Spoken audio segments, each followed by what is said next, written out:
I was amazed that almost half of British people think that the reason the likes of you can't buy a home, your generation, is because you spend too much on avocado sandwiches, takeaway coffee and Netflix.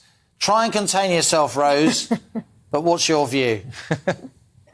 If only, as you pointed out in your introduction, Liam, the house price to income ratio for England is now 10 to 1. It was 3 to 1 in 1992. So it's easy to see why it's so difficult for people to save up income for a deposit now compared to times in the past.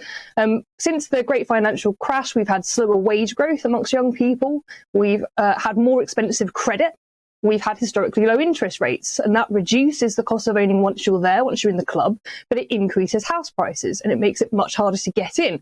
I'd also point out that 1 in 6 55 to 65-year-olds now own a second home. Many of those homes are let out on the private rented sector to people like myself at a price that then makes it really difficult to save for a deposit.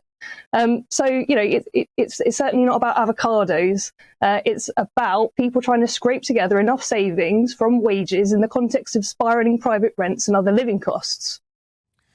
Jasmine, you run moneymagpie.com. A lot of people who use your website talk about this issue. Yeah, you and I, we're roughly the same generation. You, of course, are significantly younger than me. But do you agree with half of Brits who say the reason people like Rose Grayston can't buy a house is because they like avocado sandwiches and Netflix and foreign holidays? Absolutely not. Honestly, I wonder which planet they're on, because it's so obvious. You know, as Rose has said, it's almost impossible to get even a deposit, let alone, you know, the mortgage for this.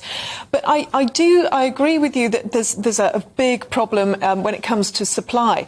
But I think fundamentally, the problem that we've had is the money supply, and the fact that banks, lenders have been actively encouraged to lend insane amounts of money and that's for mortgages. Jacked up prices, hasn't Absolutely. it? Because there's more demand, yes, more power behind the demand if you can get the mortgage. Yeah, if you can get it cheap money. So since the 70s, when we came off the gold standard, we've been able to print as much as we like. Certainly, 2008 onwards, we've been printing stupid amounts.